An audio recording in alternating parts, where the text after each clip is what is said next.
Greetings, possums. Greetings, friends. Guys, it's almost spring. So we got the Super Bowl happening, and then like another month, and then golf weather happens, and I'll be out golfing a lot. But you know what else happens during the spring? Possums have babies, and the babies are representative of the rookies that are coming into this NFL class.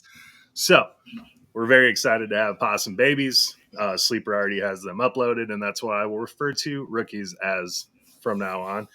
But I just want to talk to you guys about how awesome this time of year is. I mean, we get the Super Bowl, we have excellent playoffs. I mean, the Chiefs kind of cheated their whole way in, but some people agree, some people disagree.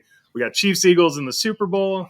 That's happening next week. We got the Pro Bowl going on right now, along with the AT&T Pebble Beach Pro-Am. They're playing Cypress tomorrow. Highly recommend you watch it. Great golf course. And then it's rookie season. But before we get to rookie season, we are going to do 1.1 beta version of the Offensive Points 2025 redraft rankings. As always, I'm here with Josh and Billy. We are on the IDP Plus network, and we are Offensive Points. Josh, Billy, what's up?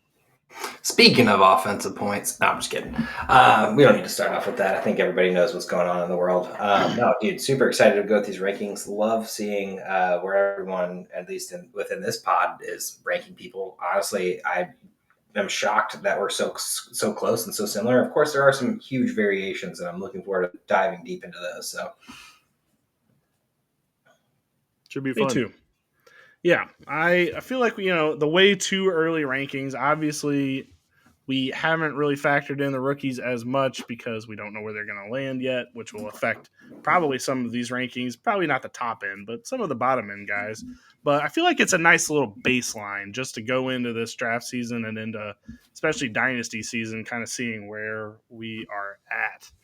All right. Well, I have a couple things to go over before we even start jumping into rankings. One is this egregious sound that has been circling the internet. I feel like we had to play it on the pod, so here we go.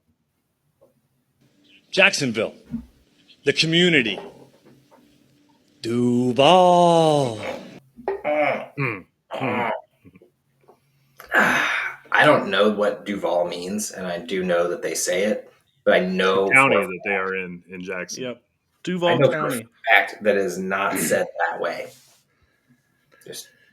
It's a bad first impression. Now, one could say Jacksonville has had a coach that made an even worse first impression, but we, had plenty of fun and plenty of time with that coach. Now, apparently, this coach is going to give us a different version of that where it's just awkward as fuck. I cannot believe this guy's a head coach. I know he was the Tampa Bay OC last year, which apparently he was very good at. This does not give me confidence going in first day. Okay, contrarian argument, it gives me a lot of confidence because really, not only is he ingratiating himself to the wonderful people of Jacksonville, Florida, but he is quoting a C-list rap song that was made in Duval where he was singing the chorus of the rap song. So not only is he welcoming the entire city and trying to become one of them, he is quoting a rap song that no one else has heard of in the whole world and really showing that he is proud to be in Jacksonville. Okay, I just imagine a new general takes over the USA and he gets up in front of all the troops that are about to go into battle and he's like, USA. And it's like, what? No, we're following that guy? Nah, hell no. I want to spin this. Okay, some career military admiral, general, lieutenant, whatever the fuck you want to call it, walks in, chiseled as hell from just years of combat, scars on his face, and he plays Party in the USA by Miley Cyrus and just starts going fucking ham. You would be terrified to be the insurgency, whatever you want to call it, the enemy. It talks like Patrick Mahomes, Kermit the Frog, either way. I guess that's true. Yeah, ribbit. I don't know. Go into the moon. Jacksonville to the moon. Buy in now because this ship is going Starlink, baby. I believe in his scheme. I just don't know if I necessarily believe I'm confident in him being the leader of the team. Like, I don't know. It just feels like that, like, one guy that was kind of always like a assistant manager, and then all of a sudden he gets to be the manager, and it's like, okay, well, you were really awesome as the assistant because we didn't actually have to, listen to you at the end of the day. But now, like, smoking pot with you out back, it's a little weird now. Like, I think that's kind of what I envision what's going on here. Duval. Yeah, Jesus. Man, Jacksonville just can't get it together, huh? Best of luck, Jacksonville. All right, we're not going to go over any of our head coaches. It's just that audio just sticks out to me. I feel like we had to play it here. All right. While we're on the coach talk, I just had a little note. So this happens every year whenever there's like, a good team, i.e. the Detroit Lions this year, where they just get their coordinators just ripped from them, and they're still in the playoffs and they can't really do anything about it. Like, they can't go out and get first crack at some of these head coaches. Like, I don't know. I kind of find it like a little like messed up that like the good teams are like losing their coordinators and don't even get a chance to like go fill those roles as well. Eagles happened to Eagles 2022, downfall 2023 makes sense. You know what I mean? And Lions now might be in that boat. I hope not, but like it's just looking like I just feel like it's a little weird that like they get their coaches ripped, but they don't even have a chance to do any like scouting. And by that time, a lot of the coaches are gone. Well, he should have been scouting before. I mean, I'm sure they were. I'm sure they were. Glenn were going to be. Yeah. And I'm sure they were, but I just feel like it's just kind of screwed up that like all these coaches are already signed by the time they're in the NFC Championship or something, and then their coaches get ripped from them the second they lose, and it's like, oh, I guess we're on the search for new coaches. Well, I'm always curious when a coach is like interviewing and stuff the week of the game, and it's like they end up coming out falling flat because that's what the Lions did exactly. I mean, the offense was pretty fine, but it was very sloppy, whereas it wasn't before. And then the defense was just god awful against Washington. And it's like, was your head completely in the game? Were you already thinking about? Yeah, you're already thinking about what you're going to be doing next year. Like, the Chiefs never have to worry about this. Nobody ever poaches their coaches. But every other team ended miserably bad. Yeah, well, they haven't. They could do it again, Joe. Matt Nagy is still on that staff. He could go round two. Yeah, and Patrick Mahomes was having his worst statistical career when he was promoted to offensive coordinator. So that's all you need to know. Yeah, Matt Nagy is taking a proverbial lead pipe to the Chiefs offense. It's sad to see. All right, before we move on to rankings, Senior Bowl is this week. We are not there. This is the first time I missed this in 3 years. I'm kind of upset about it. But there's a couple notes that I've been gleaming from the week that I just feel like we need to say on the podcast. One, the defensive talent there was amazing. Everything I've seen, like Walter Nolan was really good. There's a couple other players that opted out because like they had already shown enough. Deion Walker, who I was mentioning beforehand as a potential first rounder from Kentucky, he opted out. I like really how Mike Green just dominated and got one good video and then was just like, I'm out. Yep. Mike Green's another one. He just dipped out on Wednesday, which isn't unheard of. It happens a lot, but it's just a matter of like kind of funny that it happened again. But the defensive talent seems to be good. My biggest concern, the quarterbacks suck. And so here is the main thing that I'm taking from this. The quarterbacks were not good at all. Jalen Milroe had a couple of good long bombs.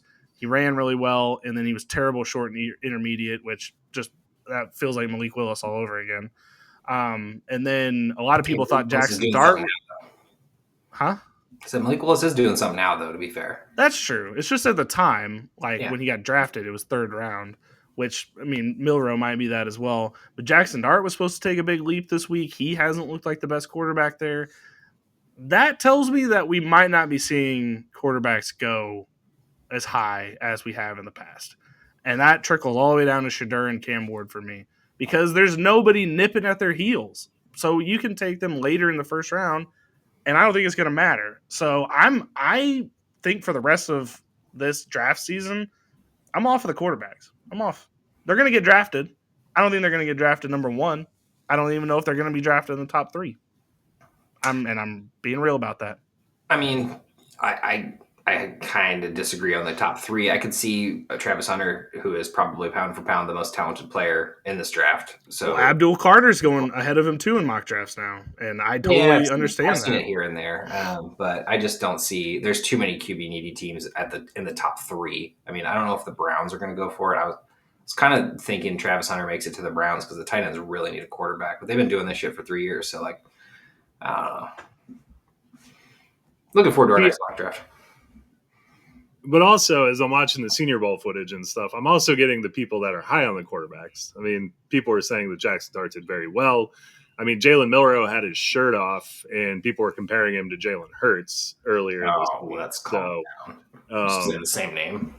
I don't know. I know one of these guys is going to shoot up. My bet is it's Jackson Dart. But I don't know. You're really looking at thighs if you're going to compare anyone to Jalen Hurts, but that's fine. While I agree that somebody may shoot up, I just this is having vibes of me to 2021 more than it is to these past couple years where quarterbacks ended up going high. I feel like the vibes are down, which I like. A lot of people are not sold on Shadur Sanders as much as I thought as much as I think they should be. I don't think they are. And Cam Ward seems like the only quarterback that's probably I would feel confident in going high. And then after that, I think it's a total crapshoot. Like, I just don't. I think Sam Darnold's back in play for one of these big time roles. I honestly think that. I think that he might get a spot over, whoever the third best quarterback is in this draft, but maybe even Shadur. Like that. Well, the cool thing is all feels weird. People will tip their cards basically in free agency, knowing that they're not going after a quarterback. So if Tennessee goes and gets Sam Darnold, or Tennessee goes and grabs Fields, or goes and signs one of these free agent signings, then you're probably pretty sure they're not going after one of the top two and just trying to build for now. Yeah, I don't know. It has left a bad taste in my mouth, like seeing and watching some of the stuff from the Senior Bowl. Because for me, the Senior Bowl kind of dictates how things are going to go for at least the quarterback position. Because, like, me and Joe were there. We saw no first-round quarterbacks. Kenny Pickett did sneak up there somehow, but we didn't think any of them deserved to be there. And this one seems a little bit better than that, but seems in the same ballpark, and that scares me a little bit. I think it's in the Super Bowl, so what does that say about him? Yeah, no kidding. Last thing about the Senior Bowl, it seems like the wide receivers suck. Like, I'm going to be another one. Like, another thing about this draft as a whole, this is a terrible year to need a wide receiver. Like, you're going to pick up a couple of depth guys that'll probably be, like, strong wide receiver threes that may push to be wide receiver twos. But if you need, like, a wide receiver one on your team, this draft scares the shit out of me. Like, I don't think you're going to find one in this one, sadly. And as much as, like, Tet McMillan, he checks all the boxes and everything, it scares me that he wasn't as dominant at Arizona. Like, you think he would be dominating no matter who the quarterback is, if he's as talented as he was or supposed to be in college. And I don't know. I don't think this is a one draft. I think this is more of like a 2, mostly 3 draft. I just know you're going to eat those words, man. I just know you're going to eat those words. There's going to be one of these guys. We've actually gotten some help. Sorry, Josh. No, I was just gonna say I feel like there's gonna be one of these guys, and it's not gonna be one of the top 3 that we're even thinking who's just gonna go off and be the next. Well, okay. Obviously, there's gonna be 30 dudes, so I mean, the odds of me being wrong are not in my favor. But just I don't like the vibes of it. That's just it. It's just the vibes right now. Don't like the vibes. It's cool. Yeah. I mean, it's just good that Golden announced and declared, and then you got the Iowa State kids that actually look pretty good at the Senior Bowl here. So I think there's not fooled by an Iowa State ever again. Never. Oh, Higgins, man, he's Drake London, dude. He's Drake London across the board. Can't wait to see who the next Tyreek Hill is. I love how anyone who is over 6'2" is just automatically comped to Drake London now. Like, it just cracks me. I know. No, and it's crazy. We don't rehash the Drake London thing, but like his measurables were so good, and watching him play was just like, that's freaking Cooper Kupp right there. And yeah, I don't know. I just don't get that from this draft, but we'll see. A lot of people didn't play in this either at the Senior Bowl. Like, a lot of them opted out of participating, which also probably bugged the shit out of the people that are hosting it. But because Jim Nagy was throwing people under the bus last year. Dude, Jim Nagy is a savage when it comes to the Senior Bowl. And I don't even care if, he hears it on this podcast because I'm sure he listens to every single thing possible. But yeah, that guy is. Did you see his tweet where he was like, all you guys leaving Dallas, leaving the Shrine Bowl, prepare to adjust your eyes to like the NFL talent you're going to see. And it's like, dude, just relax a little bit, man. You don't need to be that intense about this. Like, gosh, it's an invitational, like, happy event for everyone. Like, you don't have to be that competitive. Jesus Christ. It's a little extreme. Yeah, I don't have anything else. The running backs look good too. Ollie Gordon, everybody's too low, but that's gonna be the theme of this entire draft season is people are too low on the running backs. Because all I heard was all of them looked pretty good, including Travis Etienne, who was 5'8", which was ridiculous. I thought he was taller than that. But like even he looked good. And I'm like, yeah, it's because we're too low on the running backs right now, sadly. It's gonna be fun. It's gonna be a fun class. All right. Let's hop in. Let's get to arguing. It's the 2025 way too early rankings. We like to do this. We'll do this for sure. This is kind of like a precursor to our overall rankings. This is pre-draft, pre-free agency, just where we're at in terms of if you've got a dynasty team, these are guys that we think are going to be popping off this next year, just based on where we're at, sitting here in January.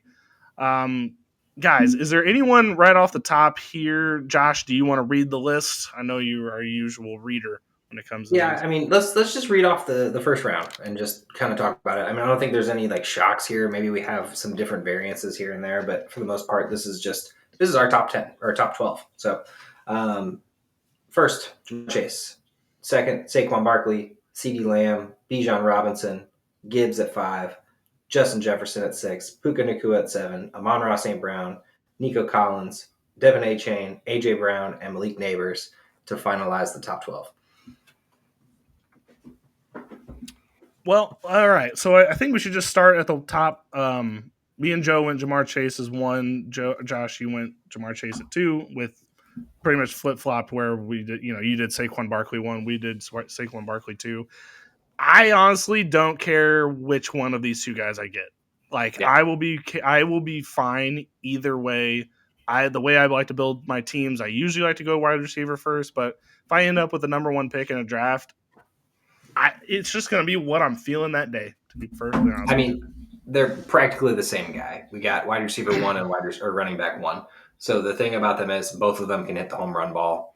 My reasoning for putting Saquon up there is not because I'm an Eagles fan, but I just feel like the consistency and what the Eagles are trying to do is running the ball through Saquon. And I feel like eventually Chase can't just be the only guy. There's going to be Chase Brown days. Maybe there's a new running back in town. Maybe T. Higgins stays there and takes some workload off. Or, there's the scare that they don't sign T. Higgins and who knows what the number 2 is. And he just faces double coverage the whole time. Now I still feel like he'll bust loose. So he's at 2. I didn't drop him down to 10. You know what I mean? And this is also way too early. So, but really in regards, either one you're happy with. Yeah. No, for sure. In my opinion, I think there is a difference between the two. Jamar Chase is incredible. He's awesome. So is Saquon. The only knock on Saquon I have is the 33 receptions, which were the lowest in his career. The Eagles don't have to throw the ball. He's obviously getting enough on the game. He's almost putting up 200 yards a game. But that is my only knock on Saquon and why I would go with Jamar Chase first. Also, I don't know. Running back first overall is unlucky, and it has been for years. So, at the same time, the whole lowest receptions, he had the highest touches of his career, and a lot of it's a very little thing, but that's the only thing that keeps Saquon under Jamar Chase for me. That's right. Yeah, we'll see how he finishes out the Super Bowl. But these guys are interchangeable for me. There's not really a either or. All right. Kind of looking down the first round a little bit. I think most things aren't very shocking. Joe, there's only one that I kind of wanted to get a little bit of clearance, a little bit of clarification on, and that is Nico Collins. Josh had him at 8. I had him at 9. You had him at 17. Mm-hmm. What have you not seen from Nico Collins that you think next year he's not going to be as good as he's been? Okay, so good point. I love Nico Collins. I love the player. His pace before the hamstring injury was insane. I loved it. But the offense fell apart. Diggs and Tank both went down. And on the season overall, Nico only finished in the top 25 out of 12 games. You would expect with Tank and Diggs going down that would have been more. So I'll give it that the offense kind of fell apart a little bit, but I'm not drafting that in the first round. That's too rich for me. I could see that logic. My logic of putting Nico higher, and I'm glad to see Billy was on the same page with me, is the fact that Dell and Diggs will not be there, and they will have to, for one, lean on Nico early in the season, and not to mention, hopefully, throughout the whole season, if he can stay healthy the full season. And my logic is they'll probably also add someone in here, right? Like Diggs might be gone. Dell's coming back, but who knows when with that gruesome injury, probably late in the season. So it's heavy Nico scheme, and they're going to have someone else running out there. So I expect them to add someone in the draft or add someone in free agency. They already have pretty solid wide receivers behind them, although they didn't look very good in the playoffs as a 3. But I feel like a number 2 is obviously missing here. So therefore, I just think Nico gets leaned on heavy, 10, 12 targets a game for the first 7 games of the season. And those are the crucial games, in my opinion. Yeah. I just don't think Nico's like the true number 1. Like he's number 1. I just don't think he's going to take over a game the way a lot of these other guys. I mean, Dell was there, of course, but I mean, wide receiver 12 on the season. Missed a couple games. But like your point, there's certain guys that like can be the only target on the team and still thrive. I don't know if Nico's that guy. It's not that I don't like him. I love the way he plays. I just don't know if that's him. He hates Nico Collins. Got it. Write that in. Yep. Jot that one down in the memory bank. But yeah, so yeah, it's just, I don't know. I agree with Josh's point there. I feel like we haven't even seen the best of Nico yet. Like that's the crazy thing. I think we're just scratching the surface. But if he gets injured, that's kind of tanks his value. Tanks his value. Nice. All right, I got two things to touch on in the first round. I love how Joe not worried about Justin Jefferson at all. Number 3, me and Billy have him at 6 and 7. I don't need your argument. I understand it's Justin Jefferson. We don't need that argument. My argument for a little lower was I don't know who the quarterback's going to be, and I assume it's McCarthy, and I don't know what that looks like yet. So that's the only reason I have him a couple lower, and that's not a big deal. Secondly, I find it wild, just absolutely wild, that me and Billy have neighbors at 11 and 13, and Joe has them at 16. Once again, not a huge variance here, but just wild because Joe's just a huge Neighbors fan, and this is the year I said Neighbors was going to be amazing. Hopefully, if they get a quarterback. Yeah, I do want to bring up something about Neighbors though, because my bold take last year was that he would have 180 targets, 1,300 yards, and 8 touchdowns. He was 170, 1,200, and 7. So I think I was pretty damn close because you guys were wrong. We're angry. I'm sorry. I didn't know too close counted in sports.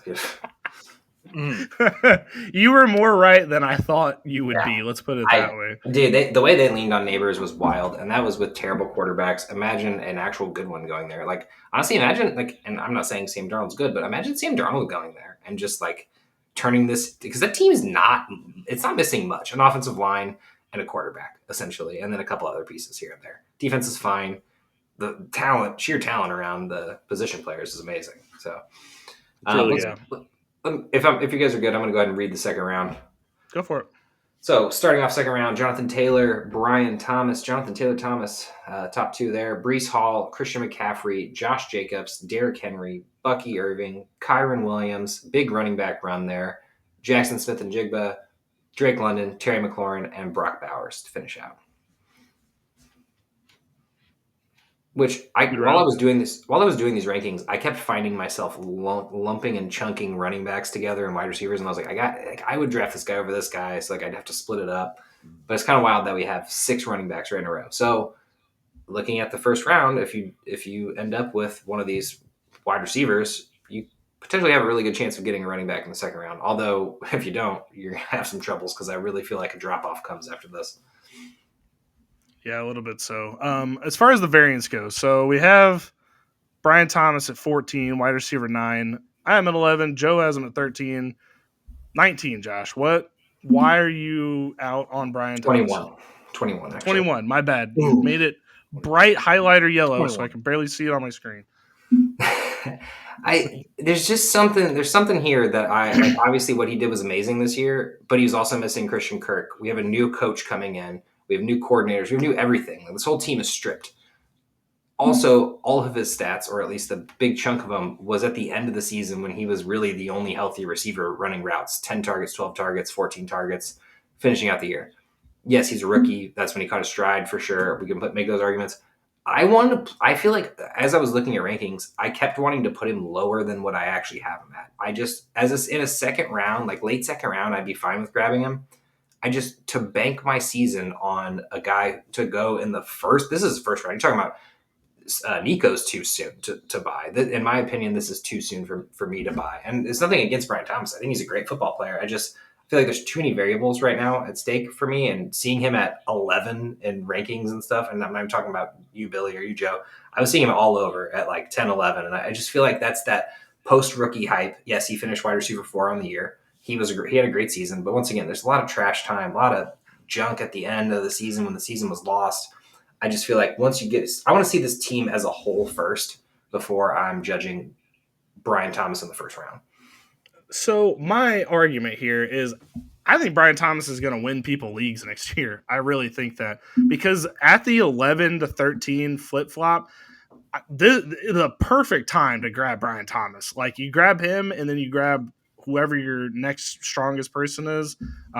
Might be Nico Collins if it makes it low enough. If I ended up in a draft with Brian Thomas, Nico Collins on the turn, I'm fine. I'm perfectly fine with that. I got 2 wide receivers that are going to turn up and turn out for me week in and week out.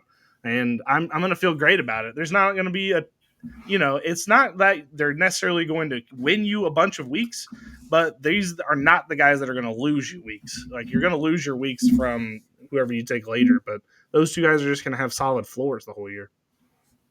I feel like this team's missing something. And it was Christian Kirk, Gabe Davis. Obviously, I'm not saying he's great, but there's something else here that's not just going to be the Brian Thomas show. And I had this weird sneaky. A consistent run game will help, but I still think Liam Cohen coming in there, who just made Mike Evans and Chris Godwin go off. Like, I don't think that he's going to be like, no, I'm not going to use this amazing touchdown scoring weapon that scores 60-yard touchdowns. Why on earth would I use that? I just don't see him being wide receiver 6 or 5 again this next year with a full, hopefully a good offense. And this is the thing, is if they end up in the same situation, yeah, 100%. But this team's trying to win games, and they have the talent to be not a Super Bowl team, but at least a playoff team. And maybe even a Super Bowl team, honestly, with Brian Thomas. He's a phenomenal player. Like I said, nothing against him. Back half second round, I think, perfect spot. Look at all these running backs that are going right after him. I would pick a lot of them over him right away. See, I wouldn't, because Brian Thomas might not finish wide receiver 4. That's fine. He's going to finish top 10, because a lot of that was with Mac Jones, of all people. Trevor Lawrence had a bad season. This whole offense is going to turn around. And honestly, if you take weeks 9 and 10 out of Brian Thomas's performance when he had the chest contusion, and he probably should have sat those out, he would have had 18.3 points per game. So, yeah, sure, maybe Kirk takes a little bit. I do like Christian Kirk this year. I like this whole offense this year. But I think Brian Thomas is going to be the most dominant one on this team, and is going to continue putting up pretty big numbers consistently for this team.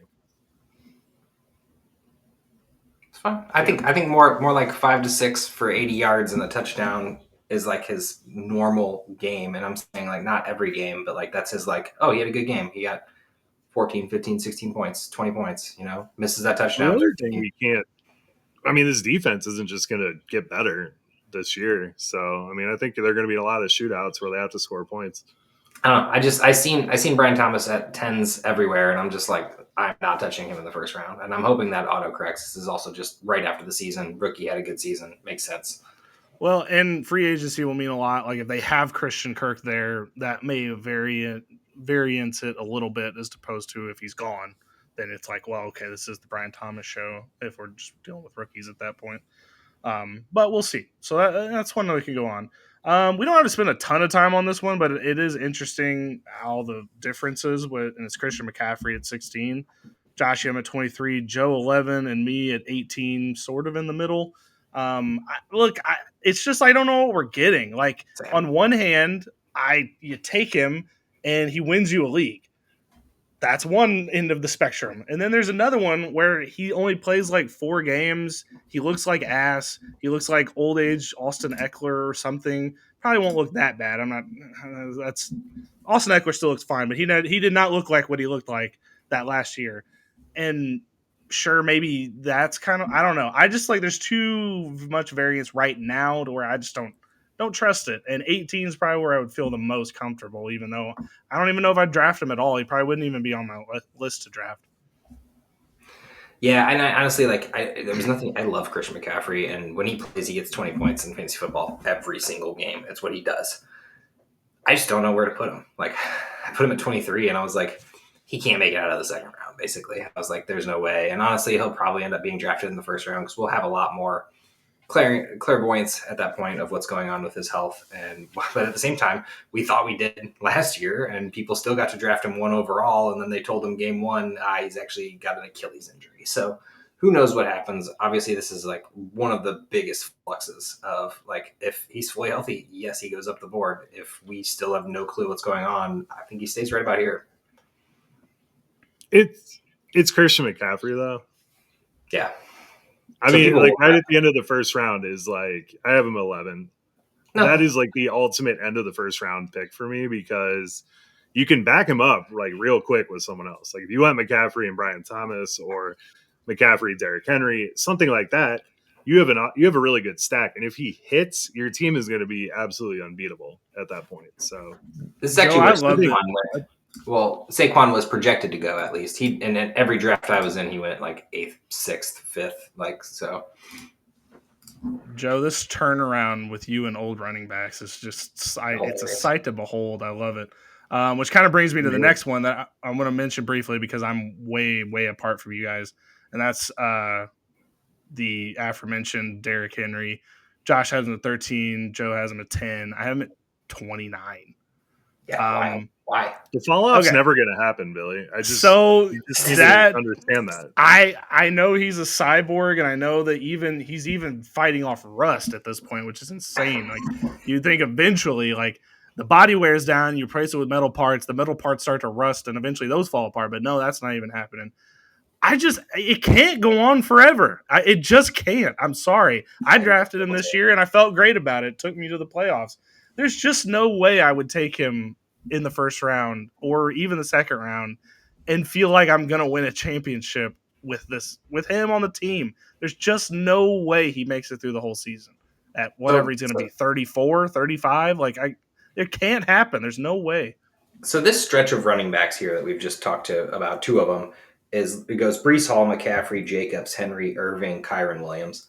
I want all of them on my team. And if I'm getting them late second round, mid second round, I'm perfectly okay with it. I personally think Breece should be higher, and I wasn't even the highest one to rank him. So, like, I get it, man. But 29 felt a little low. It's where I felt most comfortable. I think that there's no way they don't make it through the season without a second running back like Justice Hill or a better Justice Hill siphoning a lot of his carries. Like I will say the one downfall to Derrick Henry though, just real quick, was the fact that he was just not in whenever they were not winning. Like if they weren't winning, Derrick Henry didn't touch the ball, and there was like whole games where like Derrick Henry just didn't touch the ball for like. Well, I think at a certain point you have to save him for the playoff run. Like you give him some run during the season, but like how Travis Kelce's been with the Chiefs, like we can use you a little bit here and there if we need to win some games. Sure, that's fine. We need you for the playoffs, though. And if he gets injured week 9 and out for the season, Baltimore's cooked. And they're trying to win a Super Bowl. So I just don't – I personally wouldn't touch it. Same with Travis Kelce going into this next season. We have Travis Kelce so low. It's so great. We do, because I don't even know if he's going to play next year. So it's like tough to rank. But I feel similar with Derrick Henry, where like I don't see why they would waste him having 20 carries a game for the whole season. It just doesn't make any sense to me. Like, save him for the playoff run. That's what you need him for. All right, rounding out. I've given up trying to be a year early on Derrick Henry. It's not going to happen. Yeah, I'm not giving up on Derrick Henry. And if he retires on my team, I'm okay with that. Like, you know what I mean? Okay. I'll be like, I'm cooked. I'm not going to have him. But all right, one more weird variation that we had. We have a lot of variance with different people, but nothing as significant as this to me.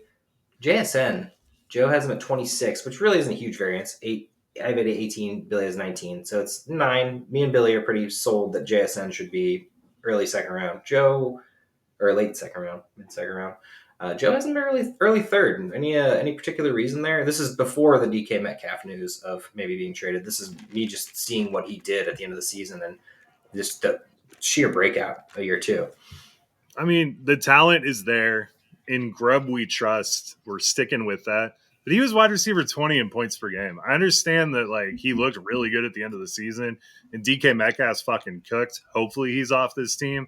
But it wasn't enough for me to have him at wide receiver 10. Regan is 20, wide receiver 20. He was wide receiver 9. Average points per game, not total points. I don't know what that means. He averaged like 14 points a game. So, Joe... He was consistent, but he's not great. I don't want to burst your bubble. Seattle fired Ryan Grubb. Did they? There is no in Grubb we trust. Where's he going? January 6th, he was announced that he would not be returning as the offensive coordinator, which a little premature, but so he's the worst January 6th news I've ever heard. Yeah, it's definitely up there. That's for sure. Yeah, so I don't even know if the in Grubb we trust. You said that name, and I'm like, wait a minute, Grubb doesn't coach there anymore, and yeah, I just confirmed it that he ended up getting let go on the 6th of January. Sadly, I don't even know if they've announced a new replacement yet. To be honest with you, wherever Ryan Grubb goes, we're in on it. Why wouldn't he just go back to Alabama with Kalen DeBoer? But whatever, that's a college podcast.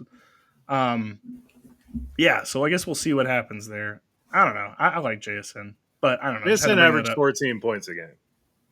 He had a lot of consistency, and he had some big games, but he's not wide receiver 10. I just feel like he's going this way. He's not going this way. I'm pointing down audio audience. Not going this way. He's going this way, pointing up audio audience. With the DK Metcalf news, I'm sad I didn't rank him higher at this point because, breakout season for JSN. But anyway, on to the third round. We'll get in here unless there's anything else you guys want to touch on in the second round. Nope. Let's burn him. All right. So we have Brock Bowers was 24. That is our first tight end off the board. And right behind him, Trey McBride, 25. Tyreek Hill, Josh Allen, Garrett Wilson, Lamar Jackson, T. Higgins, James Cook, Devontae Adams, DJ Moore, Jaden Daniels as the surprise QB3. Maybe not a surprise. Mike Evans and Lad Conkey to round out the third round. All right. There's a couple of just Joe egregious gems in here, and we're just going to have to pop them off back to back. First one is T. Higgins. Joe, even if he went and played with the best quarterback in the league, which by the way, Joe Burrow is the guy for that. Mm-hmm. What on earth has convinced you that he is going to be wide receiver 18 after all the evidence we've seen? Not even wide receiver 18. That would actually put him more at that's a good 10. Point. Strong point. What would make you think he's going to be 18th overall, even if he ends up as the highest paid receiver in the league on whatever team? I mean, can we talk about how you have him at 44? Yeah, because I think he's going to the Patriots. He's going to be ass. Okay, so first of all, if you extrapolate T. Higgins' healthy games, he averaged 18.5 points per game. Okay, there's a strong wide point. Receiver 2 overall behind Jamar Chase. Now, Cincinnati wanted to throw the ball all the time, and they did. But if he is the number one target on a team, watch out. I mean, he was awesome this year when he was healthy, and I will put an asterisk next to when healthy because I understand that that's an issue. But even if he's still in Cincy, he was on pace for 154 targets on Cincinnati, which was the most in his career. So, yeah, I think T. Higgins only improves as long as he stays healthy, which is the big asterisk. So, yeah, I would have him at 18. He's a second-round pick for me if he is healthy or the wide receiver 1 on another team or still in Cincinnati. The arrow is only going up, podcast audience. The arrow, there's no arrow. It's a flat chart, and it's just going the exact same direction. And he's never been more than wide receiver 18, 17 on the season. This was actually his best statistical career. And he played 12 games. Like, it's great that he did good in those games. Joe Burrow also had to throw his way out of everything. I mean, if he goes to the New England Patriots or anyone who's not Joe Burrow, he is off to a tank season. I am at 33, assuming that he stays on the Bengals, but I don't see it happening. I see him going to a Patriots or a something. And yes, maybe he gets peppered with targets and maybe it looks good, but his not playing a full season does not look good either. 18 is egregious. I will agree with Billy there. Egregious. You just want to tell a national audience that you're wrong, so be it. T. Higgins, go get him. It's fine. It's just like I'm just thinking of like the win probability of that pick, and I'm just like, he goes to Washington. He's probably just about as good as Terry McLaurin. You don't have him ranked 18. He goes to the Patriots. I don't see Drake May making a top 20 player in a fantasy next season. I don't know. Fair enough, but it just feels off to me. I'll be right. When we're doing can we this just next go? year, he'll be in the I just want to go to second the round. next player, Joe. This is the craziest part. I just want to go to the next player, which is James Cook. Josh has him at 32. You have him at 42. I have him at 22. Why do you hate James Cook? Did you just see what he did this year? What are they going to do differently? I don't next hate year? James Cook. I am too low on James Cook. I will say that. Okay. Really honest opinion. He tied for second in touchdowns with Derrick Henry. Do you think James Cook's going to tie for second in touchdowns next year? If you take his touchdowns, some of those touchdowns away, he's not as good on paper as it looks. He doesn't get enough work. I don't think it's Fireball bet, Joe. James Cook has more rushing touchdowns than Derrick Henry next season. Fireball bet. Done. Write it down.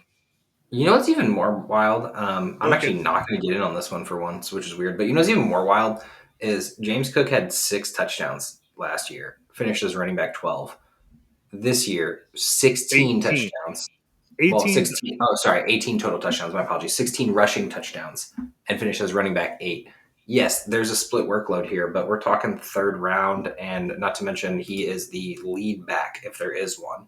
And okay, let's just say it evens out. Another league winner, by the way. Another league winner, by the way. If you want to draft that part-time running back as a league runner, go for it. At the end of the third round? Absolutely. Okay, Billy has him at 22. I am at 32. You have him at 42. So I love where I put him. Running back 12. That sounds about right. That's about where he landed. In the third round, I mean, when running backs about to get barren and get a little questionable. And that's why we compile these, and they look really good when they're all compiled. No kidding. I'm just saying, I get Jamar Chase and Saquon Barkley. I wrap around and get James Cook as my second player. I'm good with that. Like, that is a great start to my team. Or you could be smart and get like Chuba, Mixon, Kamara, one of those guys. Like, I'd rather have them. Those are fourth round guys, though. We're not talking. Yeah, I could grab them too. That's the beauty of it. Yeah. All right. Anyway, back to the third round because that's where we are. Actually, I'm sorry. Back to the second round because I completely missed the fact that I had Terry McLaurin at 16. He's 23, so he's right back half a second round. Billy 24, kind of middle, and Joe 29. Not too far off, and it's not like a ridiculous one. I have him taking a leap next year, man. What he and Jaden did this year was nothing short of amazing and spectacular. Sad that the Eagles had to kill those dreams real quick. But, dude, like, imagine what this could be, especially if they go get a wide receiver as well. Like, I just one more. Like, I don't even care who it is. Like, somebody that doesn't suck completely because De'Ami Brown and Zacchaeus are not it. And Jaden Daniels was making them look like gods out there. But if there was anyone to draw some coverage away from Terry, holy crap. Like, it could be amazing. And I feel like I'm high on him for sure. Like, I would say that this is not the ranking that he would be at 16. So you're getting him in the second, third round. And, like, that's a steal as well. Like, if you say you end up with Jamar Chase, say your first pick, you take Jamar Chase or Saquon, whoever you choose. And then you go back to back with, like, Terry McLaurin, and then you go grab James Cook, who Joe thinks, shouldn't be picked yet. I told you I was too low on him. I'm not completely. I just had to defend my stance. You're good. All right. Back to the third round. I'm sorry. I thought that was in the third round. No, the only thing with Terry McLaurin, man, love Terry McLaurin. He's awesome. But he had 13 touchdowns. That's going to be hard to replicate because the most he had was 7, and that was his rookie. 100%. He never had the touchdowns, but I'm just saying that what the connection he has with Jaden is just amazing. It's fantastic. I can't imagine that it gets any worse, but stranger things have happened. Let's talk about the aging vets, which we don't really have the any huge variance here, although I'm higher on Tyreek Hill than everyone apparently. We got Tyreek Hill, Devontae Adams, DJ Moore, Mike Evans, all fitting in there in various positions in the third round. Is there anyone we're looking at now that we're looking at compiled rankings list that's too high, too low? I mean, Garrett Wilson's mixed in there, T. Higgins as well. We already touched on that, but like Garrett Wilson, are we too low on him? Like, are we too high or too low on Tyreek? Like Devontae, I kind of understand there's a lot of turmoil with that team, but I don't know, just kind of thinking here outside the box. Mike Evans might be too low for what he did, but I was he's thinking the also same. getting older. I mean, it's just like Well, he's there's healthy, a lot though. of what ifs with this team because Garrett Wilson and Devontae Adams. I mean, we got to figure out what's going on there. DJ Moore, I got to see something because I don't like what I saw from DJ Moore last year. I don't think it was DJ Moore's fault. I think Nobody's Caleb. attitude was trash. And honestly, I know you're going to say it was the offensive line, whatever, sure, but yada yada. But I think it was just Caleb getting comfortable as a rookie. He was a rookie. Like, yes, he's the best rookie to come out. Well, maybe not Jaden, obviously, but one of the best rookies to come out. Like, and he started getting his groove later in the season, right? And like DJ Moore didn't look right most of the season, but he was super consistent for what happened last year. And having a new quarterback, I just feel like does it start to click? Like, I feel like that could be a steal in the draft. Absolutely be a steal. I just see this as like the what we got to see the other shoe fall for this tier of guys. Like, do the Chargers draft another wide receiver? Is Chris Godwin back? What happens with Devontae and Wilson? And where the hell is Tyreek going to play next year? Well, that's why I have Tyreek as 35. Like, if I knew for sure what was going to be happening next season with him, I would probably be higher. But with the just influx and sporadic randomness of the Dolphins, like, it makes sense for them to have Tyreek, but at the same time, I don't think it does because if they want to win a Super Bowl, they need to get rid of Tyreek and build a more complete team. But I don't think they're going to do that. I think they're going to keep the offense going, and that's going to include Tyreek.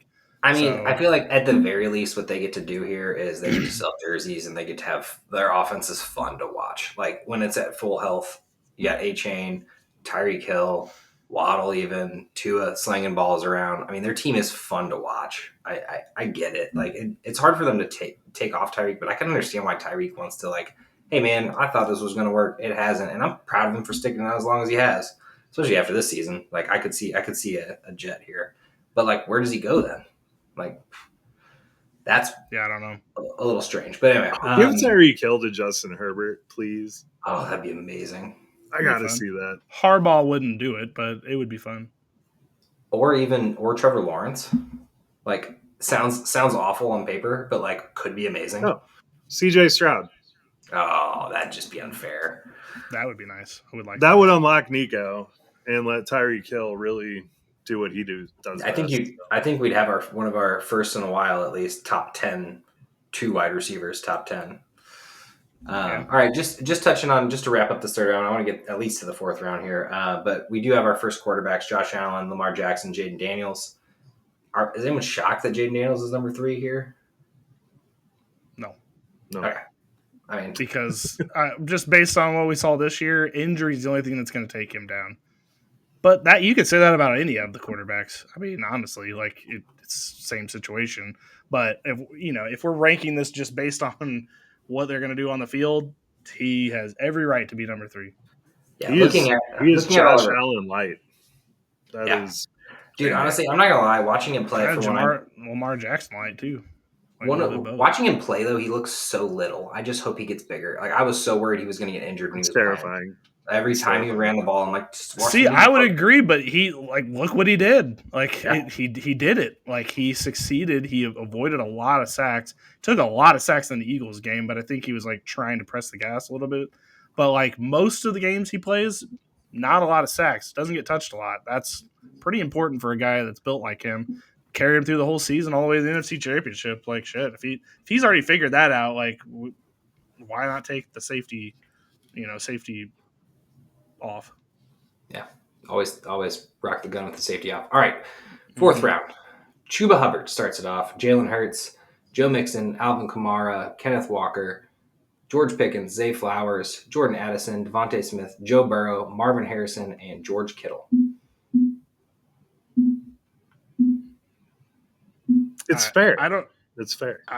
I don't know where we're going to start, but I'm just going to say right now, I think I put Chuba too low. think he should have been higher. I think I'm had him at 49, which I don't feel terrible about because like that would be an amazing spot to get him. But I honestly think he's going to finish higher than that. Like I don't actually believe he's 49. So he was a top 10 back. He is their offense, zero competition. He catches the ball. I don't know what's not to like about Chuba. I agree. I made a mistake there. So I was just for the public. No, yeah. So I'm looking at my ranking. I am at 39. He's ranked at 37 in our rankings, which, I'm pretty much the average here. And we have like one running back in between Kyron and him. Now, could he go up 4 or 5 picks? Yeah, 100%. I think he might be a 3rd round pick. I mean, if I'm redoing my rankings right now, I'm putting him at 30, 31, 32. And like, I think that's where he stays. Like I'm taking Garrett Wilson. I'm taking Josh Allen, Lamar Jackson to have that kind of prototypical quarterback on my team. But like, am I taking Devontae Adams over him? Absolutely not at this point. Like, unless I know more about what his situation is. But I wanted to touch on one thing. So as we were talking about Jaden Daniels, I realized he's actually my QB4. I have Joe Burrow as QB3. And after what he did last year, and I don't even care if T. Higgins is there. Like, T. Higgins played 11 games or something like that anyway. Joe Burrow is the epitome of the only non-rushing quarterback that you can draft highly and be happy about. I mean, Baker Mayfield's 20 picks later at this point, 15 picks later. Patrick Mahomes is in there, but I don't even know why we have him so high. I feel like it's just because of namesake value. But what Joe Burrow did last year and what he's probably going to have to do next year, because this defense isn't fixing itself overnight, man. And Joe Burrow wants to win a ring, and Joe Burrow wants to sling the ball, and that's one thing we saw. And I think we were all worried about his hand last year. That's why we had him ranked a little lower. There's clearly nothing wrong with his hand. So just want to put it out there. I'll never draft quarterbacks high. Like Joe, like literally beat me in a submission about quarterbacks, and I'm going straight down. I'm not getting out of that. I love it, man. We were looking at the rankings, and like you are way lower on quarter. I'm usually the one that's way low on quarterbacks. Oh no, Joe. I used to be the guy that ranked quarterbacks really high because I wanted to grab one in the 3rd and 4th round. Lost Sheba so many years because of this dumb shit. I'm never doing it again. So I'm literally ranked them where I would actually draft them, and yeah, I would not. Ironically enough, I have quarterbacks lower than you guys do, at least other than the top 3. Yeah, I just think until the 7th, 8th round, I'm not even thinking about it. But I do have Joe Burrow in like 59, so a little bit higher. Yeah, no, I agree with you. But what I always do is I look. Okay, so we got our top 5 here, right? And then number 6 is Mahomes. What I look for is that fall off, right? When people kind of stop worrying, like, okay, Josh Allen gets drafted in the 2nd round, was never going to get him. That's never going to happen. I'm always getting 3 position players. Lamar Jackson goes a little later. Wish I could have had him too late. Jaden Daniels goes. I'm like, all right. Jalen Hurts goes. I'm like, all right. I'm like, all right. Well, it's the 4th round. It's the 5th round, whatever round it is. Joe Burrow's still sitting there. CJ Stroud just got picked. Whatever happened. I'm grabbing Joe Burrow. Like, I don't care. Like, I'm picking him up, and it won me a league. So, I mean, our league. Yeah. If I want to be specific. Billy, I will say you screwed me this year because I was doing that and Jaden Daniels was my target and you snagged him right before me and ended up with Kyler Murray as my quarterback. And Joe, this is one of those like the student has become the master type situations here because that's literally it's literally the same thing. I'm waiting as long as you now, and so I'm going to grab him right around the time that you would grab him. Okay. All right, back to this 4th round. Mr. Joe Mixon at 39 for us. Pretty early 4th round. Running back 14 off the board for us. Once again, there's a huge lull in running backs in the 2nd, 3rd round. Yeah. I have him at 58. Joe has him at 40. Billy has him at 25. So he was the 33rd player overall this year. That includes IDP and everything. He missed quite a few games. That tanked his score. I just feel like, did we see the best Joe Mixon? Because I don't think we did. And so, I honestly think he's probably going to score more points next year. He had a really great season this year, and I would feel very comfortable taking him in the 2nd round, 3rd round. Like, that's about where I feel best having him. Yeah, you're probably right. He was on a torrid pace, like, right in the middle of the season. Yeah, so that's literally as soon as the as soon as the running back or the wide receivers got hurt, they started stacking the box and it took out Joe Mixon.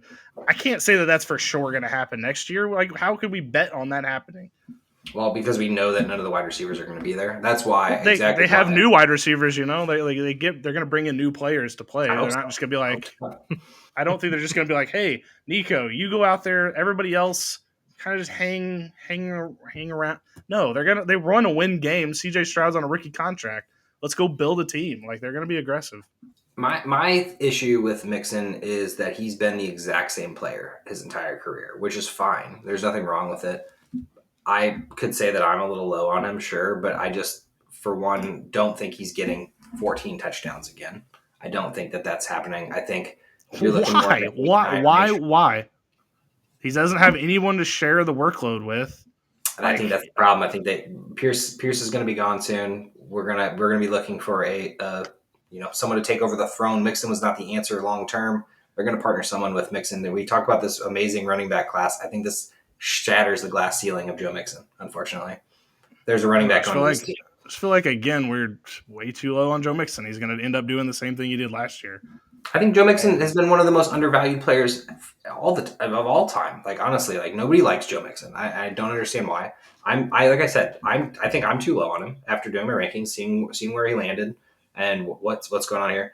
But 25, I'm not drafting Joe Mixon in the second round or the end, early third. I guess just too early. Fair enough. He's been a top 10 back the past 3 years. This year he had, he was a little hurt, and they started stacking the box. I understand.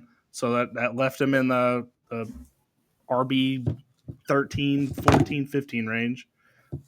Which I think is perfect for him because I was worried about that. I mean, Joe Mixon is your RB2 is like best case scenario, I think, in a lot of situations. So I think he's fine. I don't know. You all take Derrick Henry. I'll take Joe Mixon. We'll see what happens. I will.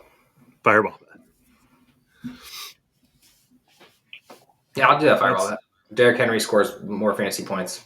We'll just use our home league points wise than Mixon. Derrick Henry scores more points than Joe Mixon. Yeah. All right, I need to write this down. You got him 4 picks behind, so you truly believe that. I do. I truly do. All right.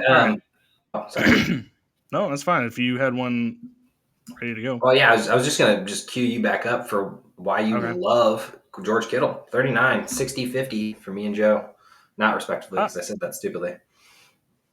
I wouldn't say that I maybe fully agree with where I ranked him here, but I do think as a tight end, George Kittle has been underrated for years. I think he's the number one receiver on this team, and I think that he's going to cook next season. I think they're going to get back to basics. I think they try to get a little cute with the scheme. They did lose almost half the team, but I don't believe in Ricky Parasol. Juwan Jennings doesn't inspire me to think he's going to be stealing a lot of work.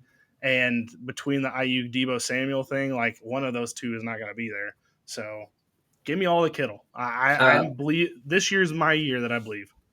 I actually 100%. I didn't think that we were going that high from tight end 3 for us, which is kind of shocking. I love George Kittle. I think I had him at tight end. Yeah, actually I had him tight end 3. I just had him a little lower, basically. I just didn't know where to place him. Love me George Kittle, one of the most underrated tight ends. Like, if I'm redoing my rankings right now, we're boosting him up like 4 or 5 slots for sure, because tight end 3, 5, 3, 4 the last 4 years. And it's just like he just keeps doing it. He's 31 years old. He doesn't look like Kelsey out there. Obviously, Kelsey's a little bit older. Kelsey looks slow. Kittle looks amazing. And that dude is just a meathead, just a beast, dude. Sorry. He's a ferocious football player. 100%. Marvin Harrison slipping to the bottom of the 4th round.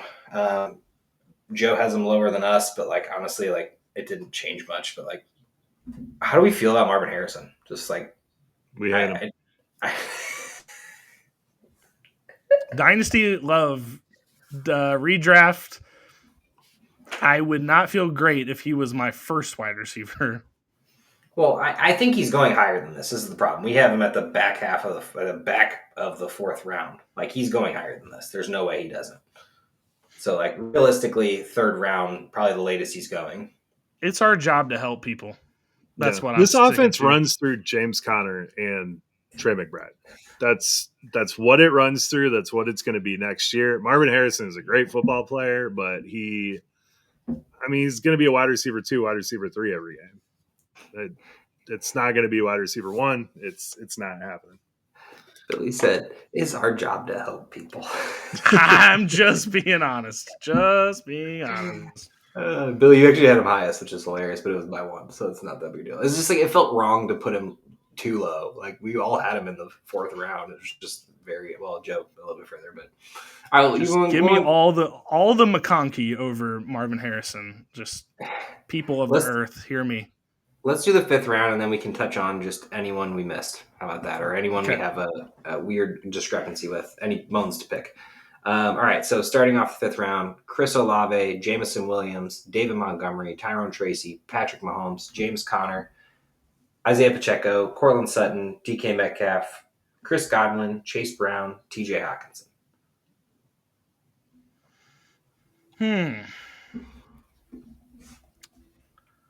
I feel like we might be too low on Tyrone Tracy. I think we are all hedging our bets on the Giants may add somebody in free agency or the draft. No, Singletary's there. No, Singletary's there. Well, yeah. Okay, well, that doesn't mean anything. I mean, no. I mean, that's a good thing. Miles Sanders is on the Panthers, so I mean, anything can happen. They still drafted Jonathan Brooks. I just feel like they're going to add somebody, and I'm hedging my bets. But if they don't, we're too low. If we're talking about this in June, we're going to be too low. I want to go ahead and just say that we're actually too low on all 4 of the running backs that are on this list right here in the 5th round. Montgomery, Tracy, Connor, Pacheco. All guys who can be back half running back 1s later, more likely running back 2s in the season. And we have them in the 6th round. I mean, 5th round, sorry. Yeah. I think this shows like David Montgomery is perpetually going to be a value in every draft that you're in because, 10 out of his 14 games were top 20 performances, and that's with Jahmyr Gibbs on the team. I know Ben Johnson isn't going to be there, but, they kind of have their structure set. I don't see a new OC changing that. So he essentially missed the last 4 games and still finished up running back 18. Yeah. In PPR, nonetheless, he barely catches passes. So, and in those weird leagues that don't have PPR, probably even better than that. So, I agree with you on Tracy. I was looking at that, and actually, ironically enough, we're pretty even on all 4 of those guys. Like one of us may have someone 10 picks higher or something like that, but I feel like just all 4 of those, Tracy, were within a pick of each other, all of us. And I just feel like we're just like, what is the Giants? And like, we all love Tyrone Tracy. We love Tyrone Tracy. He's fantastic.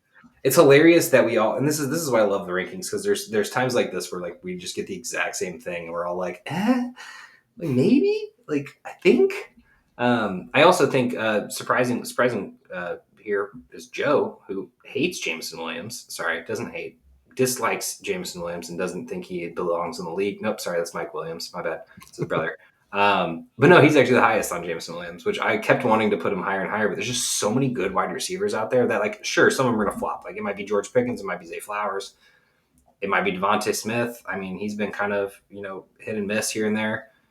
But, like, Jameson Williams coming on strong. Like, that bar graph's going up too, man. Like, and honestly, I could see him soaring. And this is really the crunch time of the draft. And this is why, like, if these people are here, I'm having a difficult choice. Am I taking Jameson Williams? Am I getting Tyrone Tracy? Am I getting James Conner, who's like the ugliest pick in the world? Every time I draft James Conner, I get mad at myself. Yeah. Like, why are you drafting James Conner? And it always works. It always works. I either go to the championship or I make it damn close. Wow. That's fair. By the way, Cortland Sutton, I was wrong about that. I don't know why I have him at 87. Jesus Christ. I didn't see that. I had that highlighted on my sheet. I was going to I was like, I'm trying to like look at it, and I'm even trying to figure out what I did incorrectly, and I still don't know. Like, did I switch a number or something? I don't know. That one's not. Well, that one might not be right, so I don't know. I might have typed that one incorrectly. Number 1. I wasn't going to stab at you. I was actually going to stab at Joe, who has DK Metcalf at 69. Me and Billy at 52, 53. It's a great number. Hey, it is nice. DK Metcalf was garbage 100%. year. 100%. I don't know. His average finish was wide receiver 36. He finished worse than wide receiver 30 in 10 out of 15 games. Like, I just feel like good night. there's something that's going to happen here. So there's already rumors of a trade for Metcalf. Our friend Gerald said that he's going to the Packers, which would be amazing. Like an actual but imagine Christian Watson, but better. Yeah, Like, so Dontavian Yeah, Wicks I can don't know get about 10 that. targets a game, and you know, True, but yikes. if you have DK Metcalf in Dynasty, just sell his name. You're going to get something for him. In the draft. If you want the 108 in the draft, take him, get Travion Henderson. Your life needs to get out of so Seattle. much better. He needs to get out of Seattle, and I think that this would be the change. Like I have him at 52, so I'm not like super high. I'm putting DK Metcalf at 25. There's something here, man. Like, and he looks good when he plays and when he hits, but then he just doesn't get targeted, or like it's not like it's drops. Like it's not like he's just like a garbage player. It's just the team's not good. JSN made it look easy, and JSN's younger and whatever. DK needs to go to a team where, dude, honestly, the Cincinnati Bengals need to just say, fuck T. Higgins. Let's go after DK Metcalf and get yourself a big bruising It would be guy. a different change of pace person. I don't know if Joe Burrow can throw a jump ball, though. I don't know if I've ever seen one thrown from him. Not a bad idea. Well, yeah, I guess we can see what he ends up doing here. If he's still in Seattle, I will not draft him. Probably. It's not happening. Probably will stick away as well. All right. Is there any since we're done with the fourth round technically, or fifth round? Is there any other players people want to check out real quick at the end of this list? We have like 40 players left. You guys hate Chris Godwin, but any gripes? Honestly, I think we talked about this on the phone one day where I was like, I thought he had an ACL injury. It's an ankle, right? Yeah. Okay, so yeah, I definitely ranked Godwin too low. I didn't know if he was going to be back in time to play, so I kind of hedged to where, like, if he's injured to begin the season, where I would draft him. I mean, he did have surgery, so he might start slow. But again, if by June we know he's playing in August, like, I'll move him higher than that. No problem. Because I mean, he was the wide receiver 1 through 7 weeks, so I got two different. We can't forget about it. All right, let's talk about the ridiculous variance that we have. This might actually be our biggest variance. Is Ashton Genty? I am at 27. And you want to know why I have him at 27? We've already explained. I didn't put any rookies in mine. Okay. I didn't find out until afterwards that we were doing rookies. I just assumed. My whole rankings were wrong because where would you put him? Like realistic? It would be closer to where you are, Josh, at 27. Like that sounds about right to me. Especially if he ends up on the Cowboys. I mean, hell, you're probably gonna have to fight people off with a stick, even taking him maybe in the second round. He'll be a first round pick if he's on the Cowboys. I was realistic. Like, where is he actually going to be drafted? It was like we know the talent's there, right? Like, so okay, I never mind. I'll leave that bone to pick. I did forget that. Yeah, there's a couple other rookies on here that I'm like, I would have ranked them. I'll stay away from rookies. My other topic isn't rookies, but I was about to just lay in on you, Billy. But anyway, my logic is I put him at 27, and I'm like, I feel like that's like realistically the lowest he's going, even if he goes to a team like the Washington Commanders. Like, if he somehow goes there, like, it's like he'll still get his workload and take over. Anyway, I want to talk about one thing, which is the Chicago Bears. And I gave Joe so much trouble over and over and over again that Joe's going to rank all the Bears higher than all of us. He's going to put DJ Moore at number 6. He's going to put Roma Dunze at fucking 7. He's going to put Caleb Williams as the QB1 off the board. I'm pretty sure I ranked every single Chicago Bear higher than Joe. And one of which is a very huge discrepancy is Roma Dunze. I am at 56. You have an 82, Billy, or whatever, 82, 83 for Billy and Joe. I really feel like year 2 breakout. Like, I'm seeing JSN style moves for Roma Dunze. Like, this team's going to get better. They're going to go get offensive line. Maybe they go get another running back, whatever. Maybe they boost up the defense. Maybe they even get another wide receiver, honestly, because who knows what Keenan Allen's going to do.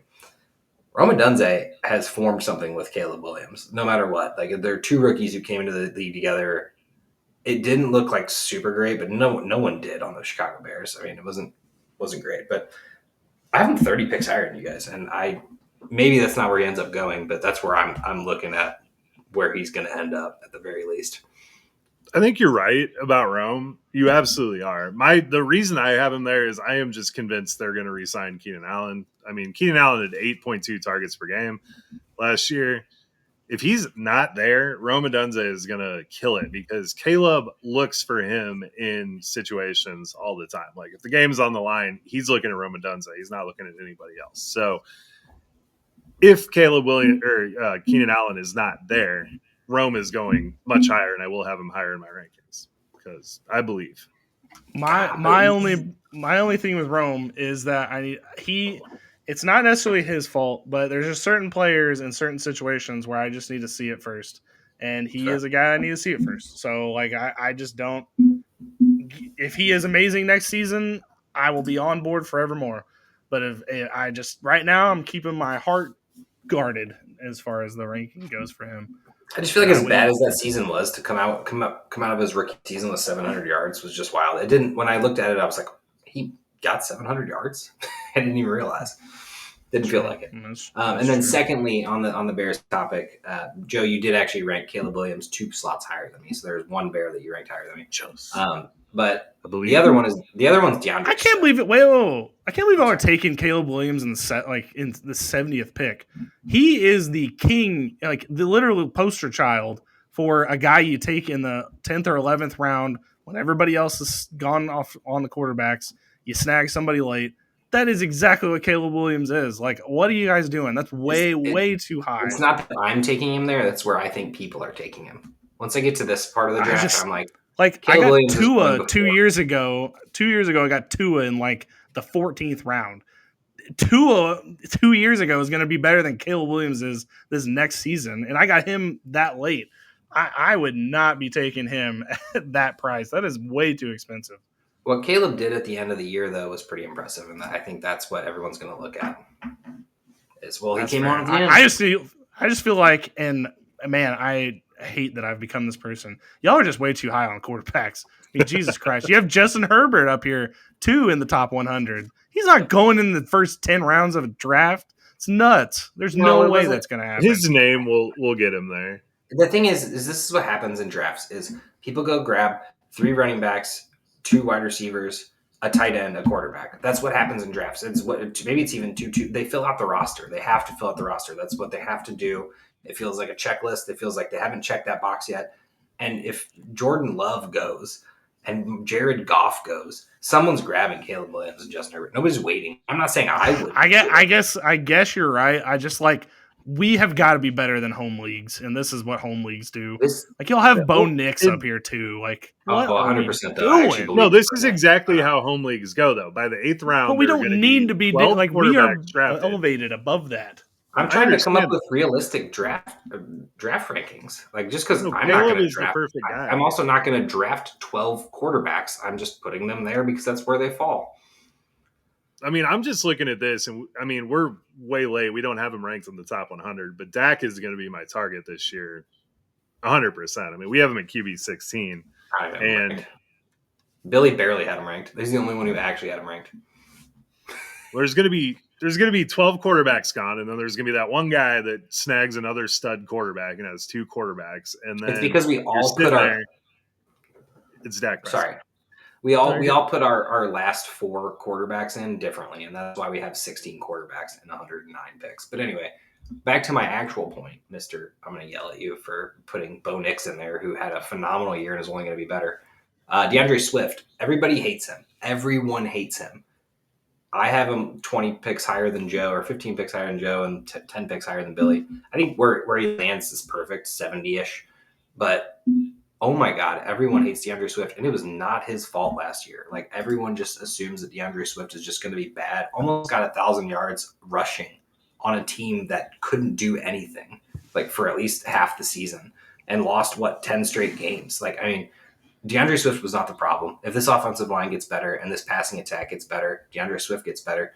Only caveat here is if they go draft another running back, which the Genty conversations have been happening. But yeah, I just don't think Saquon could even run behind this line. So that's the only reason. He ran behind the Giants line for 5 years. I think he can run behind this line. This is worse. This is bad. I've done my Swift thing like a million times. I'm probably too high on him. I don't think he's going to be the leading rusher on this team next year. Like I just really don't. Like they're gonna get a running back in this draft. He's always too a many. running back too. Every year he's a running back too, but everyone treats him like a fucking ex-girlfriend. But okay, so you're saying that he wasn't his fault, but he didn't help. He didn't help the problem.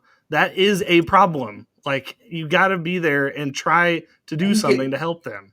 He's averaging like 5 yards a carry during these games that they're losing. I'm pretty sure I saw in a game Jalen Carter rip his leg off at one point. They had to sew it back on afterwards, I think, but I'm pretty sure I saw that. They didn't play this because year.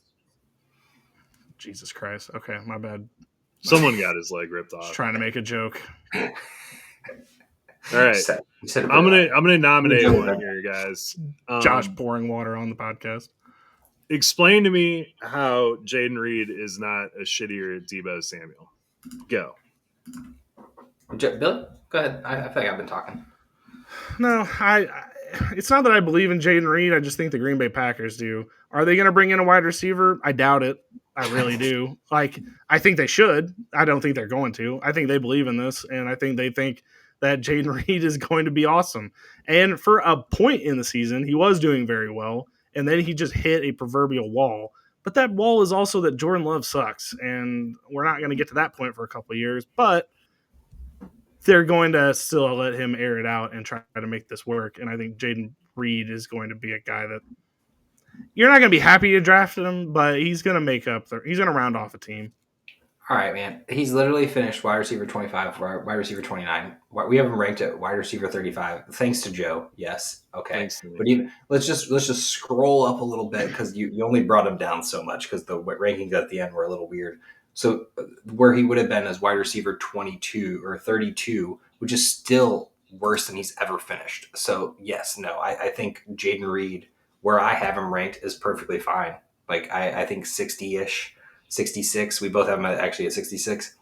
That literally replaces Najee Harris, bumps him down one, puts him right behind Jalen Waddle, Jerry Jeudy, Rashee Rice, in between Ridley and Adunze, which your guys' fault for putting Adunze so low. Yeah, that's where he belongs. Like Jaden Reed he's a really phenomenal player with the ball in his hand. Problem is they don't get him the ball in his hand. He gets 4. And that's exactly it. He had 4 targets a game. It's ridiculous. He is a player with the ball in his hand sometimes. I will agree with that statement. The man never got double-digit targets. Never got double-digit targets last year, even though Christian Watson misses games, doesn't do things. Dubs missed games. Wicks missed games. And this man still can't get 10 targets in a game. It's crazy. I think if Jaden Reed, honestly, if he got 8 targets a game, I would have him as a top 15 wide receiver because he's talented as hell. I don't know what the Packers are doing. I'm drafting Jaden Reed everywhere, especially if this is where he's at. I will not. I will say, what do you mean? This is your wide receiver 4 or 5. If you and I are drafting back to back this year and Jaden Reed is on the board, you do not have to worry about me taking. That sounds great. I really hope that we draft back to back and I can get him in the 7th round. Although Gerald's in that league, he'll grab him in the 2nd. So. All right. Any other last touch-ups real quick here? Anything? Calvin Ridley might be the biggest, wildest mix between the three of us. Yeah, and I mean, I didn't rank him. I'd say I feel bad. I don't. I don't feel bad. We'll see with Calvin Ridley. I feel like one year he could be a wide receiver 1. The next year he's unranked. Like I'm okay. I need to see more evidence of what Tennessee's up to before I fully am back in. I know he's going to be there. I'm not like worried about that. Probably going to be the number 1 target too, but like, I don't know. I just need to see what they're cooking before I rank him. Even if you did rank him, he'd probably end up right about here anyway. So, I mean, I like it. I think Jerry Jeudy, Ridley, Waddle all being near each other all just seems fitting, right? Like 3 wide receivers who can be good. And we've seen really good stuff from them lately. But are we going to continue to see it? Like, I don't know. Like, Waddle, surprisingly, is just like an afterthought to me. I will never draft Jalen Waddle, I don't think. Like, unless he's just like gifted to me in the 10th round. And I'm like, yeah, sure. So if Tyreek's not there, I'm glad you brought that up. Where does Waddle go? Because he is a player that I am just conflicted about. No idea. I was trying to think, if Tyreek Hill is not there, I would probably have him in the third round, fourth round, like kind of right on Waddle? the turn there. Yeah, I wouldn't. he's shown it. He's shown that he can do it. I would assume there is another wide receiver coming, and that's going to fill the void rather than Waddle getting a major bump. Probably better than we have him, but not a major bump for me. I don't know if you've ever seen Waddle play without Hill since Hill's been there. Honestly, I think they've all played. Either Waddle was out. Well, or his rookie year, he broke the receptions record. Right? No. I'm saying with Hill there though. I don't think there was ever like, Hill's not there. No. Waddle just ends up stepping in and being the man. You know what I mean? Like it didn't. Yeah, I don't think that really ever happened. This offense has just been so weird; it's hard to gauge. But yeah, honestly, I don't think I feel like I would have him ranked real high. I feel like we're realistically, let's say Hill's not there, we're putting him in the Jordan Addison, Zay Flowers, Pickens range. Like he's going up 20, but like not a sexy 20, like a still wide receiver 3 range. All right, I just have one. I have one more player I want to mention, and it's not even from my rankings because I didn't rank him either. Jalen McMillan. I don't have him ranked. Josh doesn't have him ranked, but Joe over here, my hero, 68. Joe, why do you love Jalen McMillan, and why share the love? Share the love. They finally gave Jalen McMillan a chance at the end of the season, and he did nothing but average 20 points a game when given the shot. If Godwin is back, that absolutely hurts Jalen McMillan. I don't think they're bringing Godwin back. I would love to see it, but I don't think they will. And yeah. And so if that happens, Jalen McMillan is going to be an absolute steal because Baker trusts him. He loves him. I mean, he had so many 2-touchdown games at the end of the season that I don't know. He could be one of the guys that absolutely wins your league. And if you're getting him at pick 68 or where he's currently at, he's a steal. So keep him in the back of your head when you go into drafts. I feel like realistically, Jalen McMillan, other than a Godwin being gone, is going 68 or lower easily. Like even with Godwin gone, I think what he is he's a good bench stash. You know, it might work, but because like I always take these like back half of the season like performances as kind of like with a grain of salt because it's like people are injured, people are down. Honestly, my problem with Jalen McMillan, he just caught touchdowns, which is amazing and it's great. But like, can he do that over a full season? Because like, if you extrapolate that over a whole season, he's wide receiver like 3 on a year, like maybe even better. But like, he's catching 50 yards, 4 catches for 50 yards and a touchdown.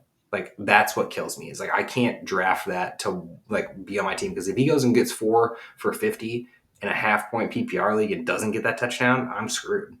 I lost my week. So like. I do agree. While I agree this is a great sleeper, I'm not like ranking him high. Like even without Godwin there, I'm like still hedging my bets there. He's going to be like a Jacoby Myers, where you take him sort of late, but he's going to win your league because Jacoby Myers, that's all that dude does is win leagues. So Jacoby Myers has never been on one of my winning leagues, ironically enough, but I do love me some Jacoby Myers.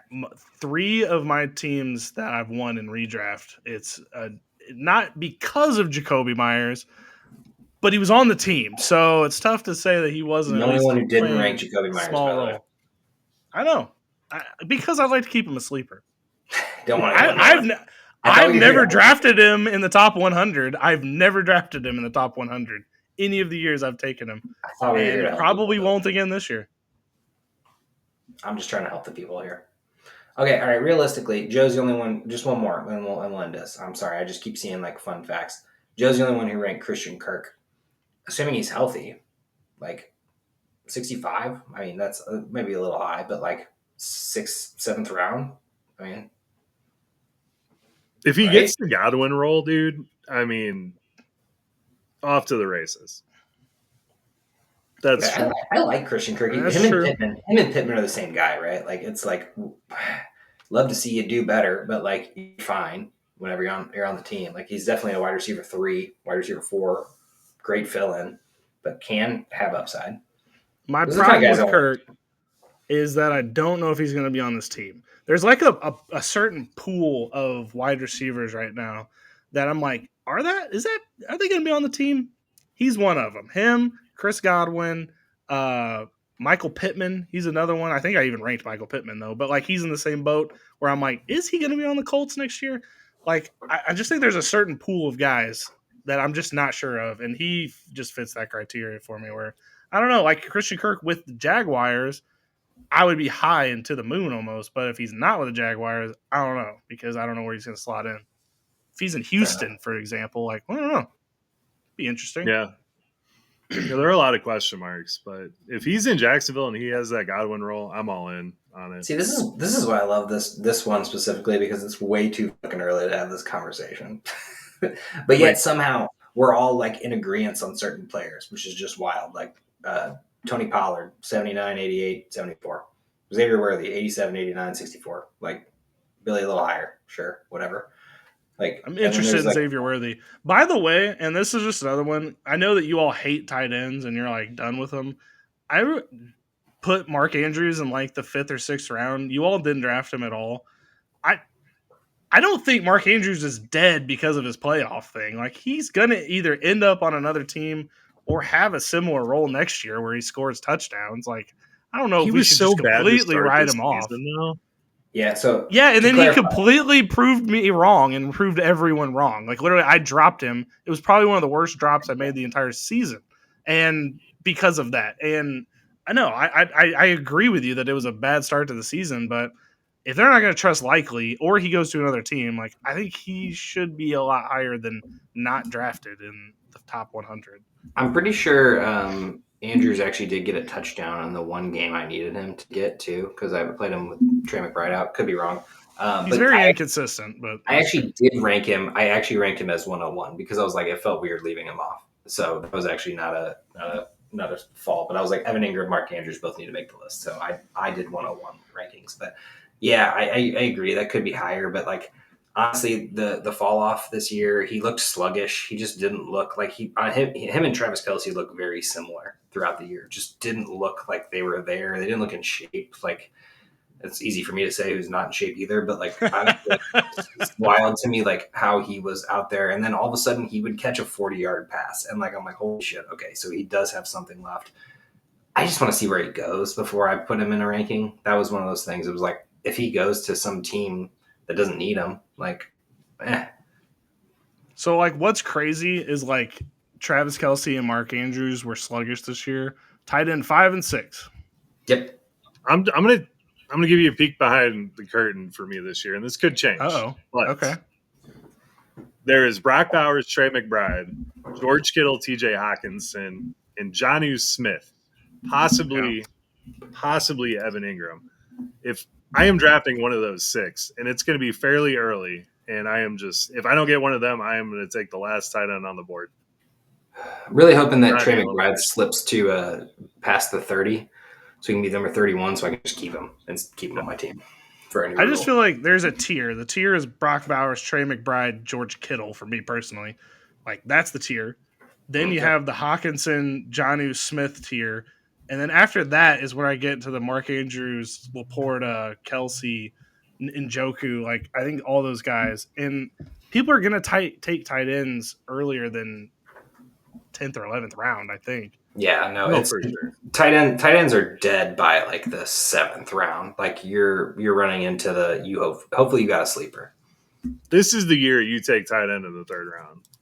I just think that's how you do it this year. I think we've finally gone back that direction. But yeah, and it's wild because like looking at these names like last year, Kincaid, Goddard, Mark Andrews, Evans, Kelce, Johnny wasn't even on the board.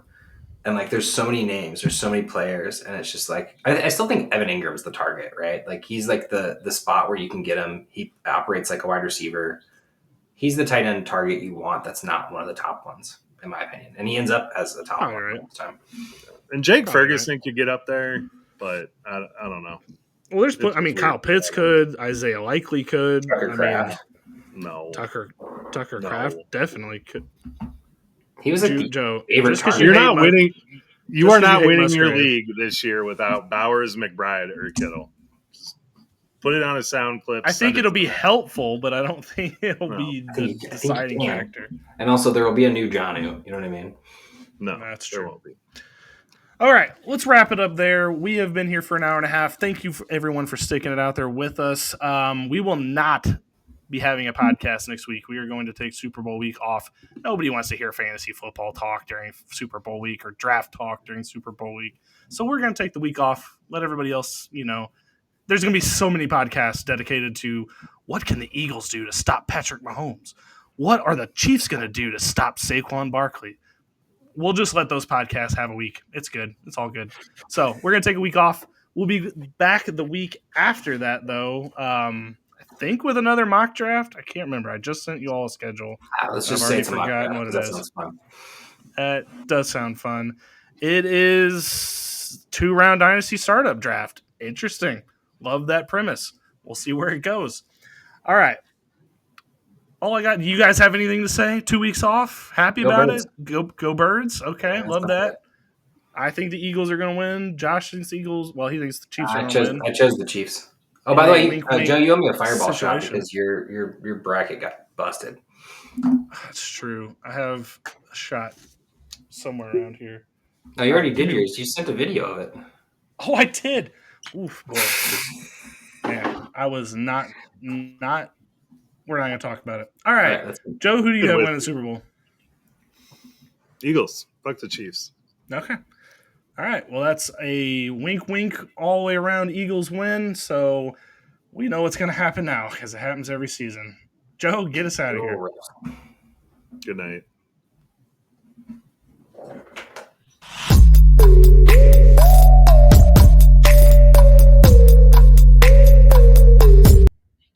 Thank you for watching the IDP Plus YouTube network. If you enjoyed this video, give it a thumbs up and don't forget to subscribe to our channel. Be sure to tap the bell icon to get notified whenever we upload new content.